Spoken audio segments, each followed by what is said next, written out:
The shroud is in a chest that matches the key. Find it and bring it to me. Halt! Escort to the keys. Halt! Who comes there? The keys. Whose keys? Queen Victoria's keys. Hers! Queen Victoria's keys! And all's well! You're not with the Royal Guard. How many of you are there? Tell me. Let me go. This is treason. Just you wait until I get out. There'll be hell to pay.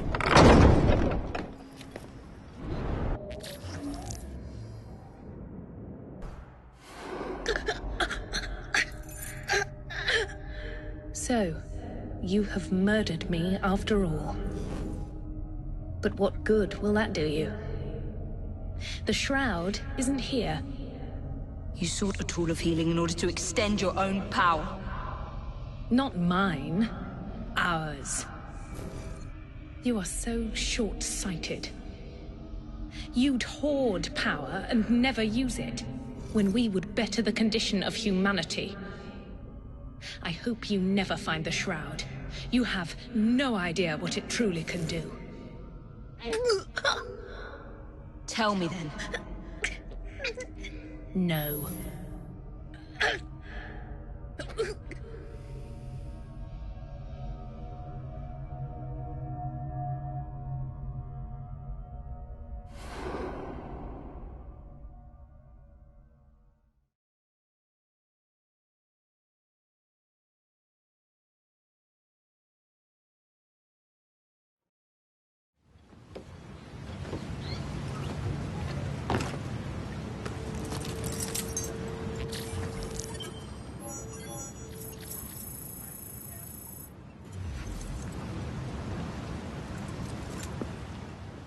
Take this down. Then I want it sealed until you receive further orders. Miss Thorne.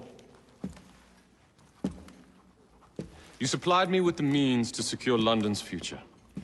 The city thanks you. The Order thanks you. I thank you. But the shroud can only be worn by one. Therefore, I hereby dissolve this partnership. I promise to endow you with an income into your old age. But that is the most I can do. May the Father of Understanding guide you. Yes, what is it? Miss Thorne, sir. What of her? I'm sorry, sir. She is dead. And the key? Where is the key? There was no key found on her body, sir.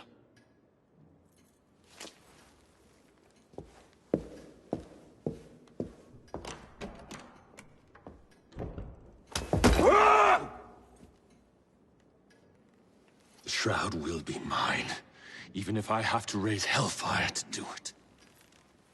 Burn the letter.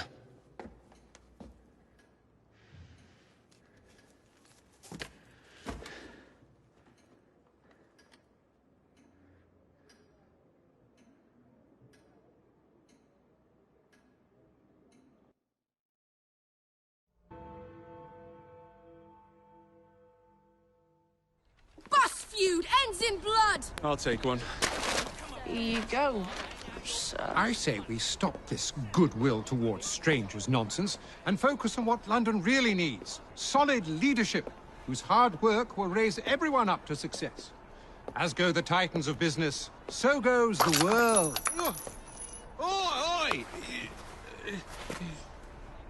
You weak fool. Get a job!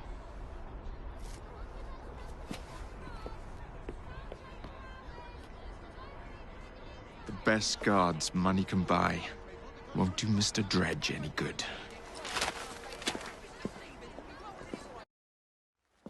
Jacob, it's me, Sergeant Frederick Appeline. Freddy. Sergeant, undercover. There's to be a robbery at the Bank of England, I'm sure of it. Robbery? It's a fortress. The boys at the station thought I was joking. Wouldn't be so funny if it was their life savings. Who's behind it? That's confidential. Oh, come on, Freddy. I can help you. Imagine the headlines. Thieves caught in the act. Abeline right all along. Well, I suppose I can fill you in a little. Every fiscal quarter, a branch of the bank is robbed. Never the same branch. The thieves are supplied by Cockham merchants. Thanks for the info, Freddy. It's Sergeant! I'm keeping my eye on you.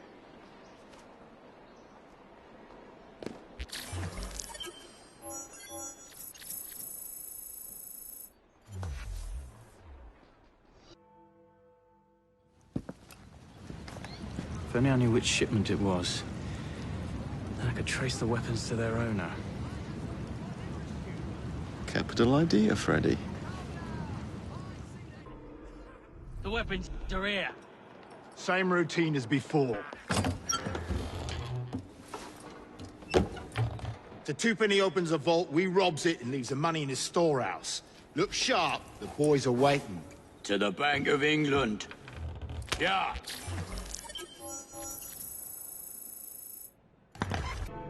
I will not build a single bus for you criminals. Oh, you'll do as we say, Bailey. Or we're gonna have to pay you and your family a visit. You leave them be. Hey! After him! I sent Roth's men a message. You and your family are safe.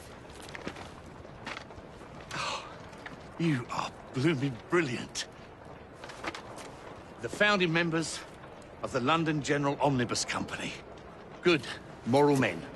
All of them. We'll have buses rolling before you know it. Thank you, Miss Fry. My pleasure.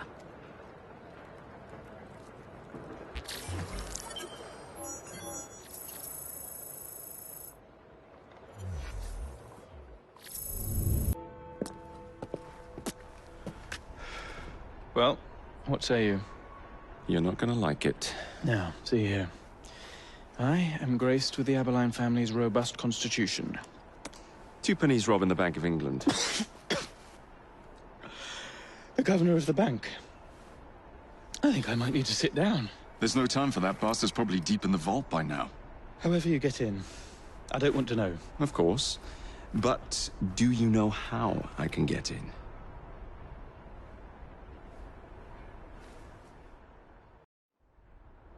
The bank is designed to protect England's gold reserves. A fortress, guarded under lock and key. There is the bank manager, Mr. Osborne. Only he is allowed free access to the vault. You can spot him near the entrance. And, oh yes, one man keeps a close watch on the vault door. He watches it like a hawk. If he sees you, he's sure to seal it. The guard captain, Gus Howard, knows Twopenny well. He is in on this, I'm certain. Mr. Fry, please use discretion. The only way to implicate Twopenny is to catch him in the act. Do not jeopardize him. No big displays. This is the Bank of England. If you encounter any trouble, I'll be in the atrium. In disguise.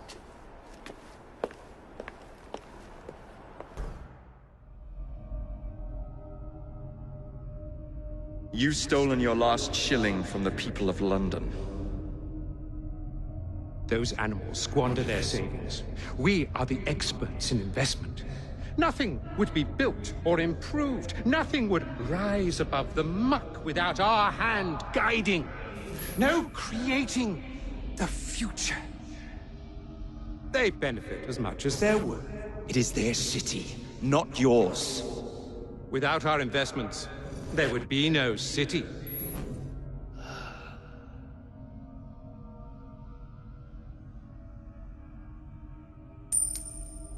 For the path of the dead.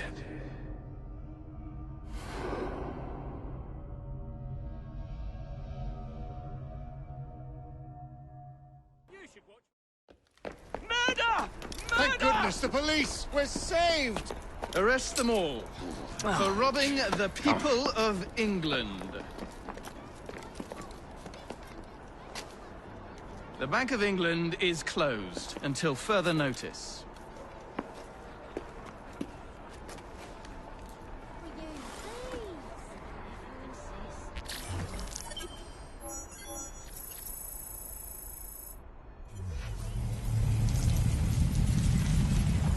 corrupt and out of control, Tupany brutally murdered. And yet Parliament does nothing. The bill will be defeated, sir. That buffoon Disraeli shall be taken care of. It has been arranged, upon my honor.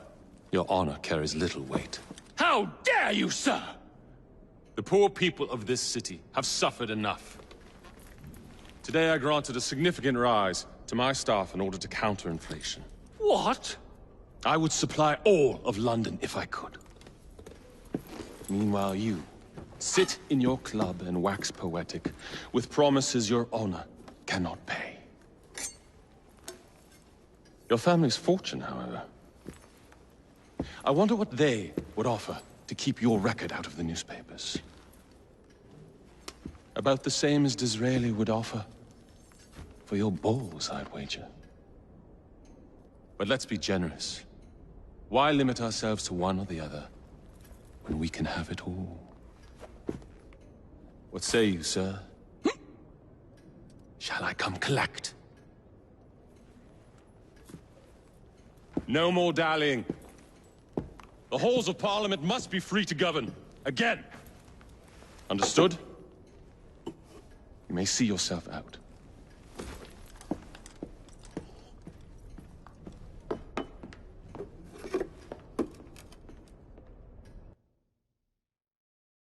Dear Mr. Starrick, men hired.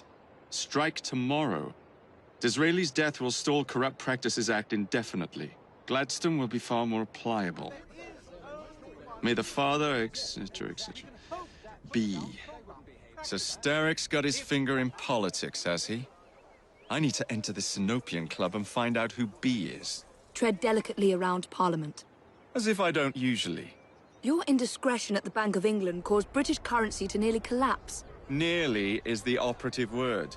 Speaking of collapses, what of the key you found that unlocks very little? Henry took it for research. I am confident that the vault is ours. Nearly ours, Evie. Nearly. Please tell me again where we are going. I found a letter from the Prince Consort among Lucy Thorne's research, marked with the same insignia as your key, dated 1847. 1847. The same year the Prince began renovations to Buckingham Palace. You think he added a vault for the shroud? And since there is no map of the palace with a room marked Secret Vault...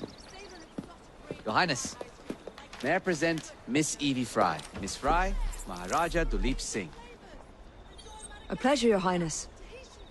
My friend, the plans you asked for have been removed. Removed? By whom? Crawford Starrick, or someone employed by him. Yes, I thought you might recognize the name. I know where they are, but it is heavily guarded. That part will not be a problem. I thought not.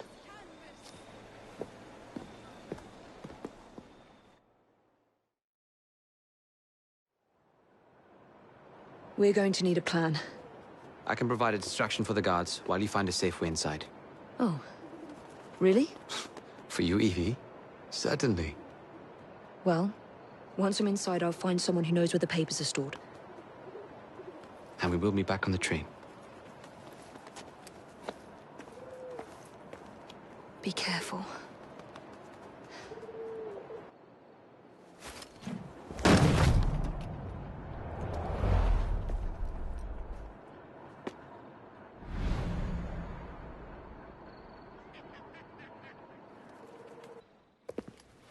Get Miss Nightingale to look at that. I must find the vault before Starrick secures the shroud. We'll talk to the Maharaja again. I will talk to the Maharaja. You will get your head looked at. I'm sorry my capture hasn't done your plans. You'd be safer on the train. Even if you find the vault, you can't just walk into Buckingham Palace alone. I won't be alone! I'll see you back at the train, Mr. Green.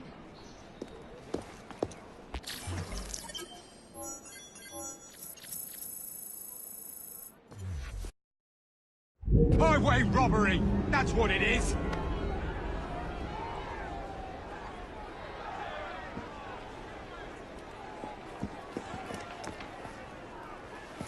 What has happened? Your brother. What's he done this time?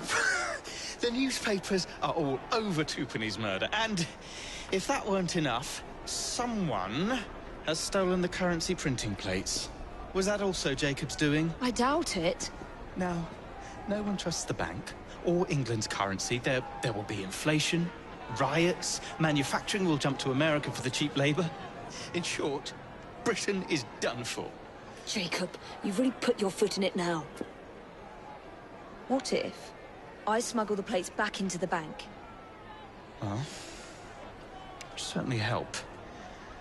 Better yet, it would call into question the stories on Twopenny's murder, which would restore confidence in the economy. That's settled then. Britain lives to see another day. Oh, and if it's not too much trouble, would you mind destroying any counterfeit notes you come across so they don't circulate? Of course.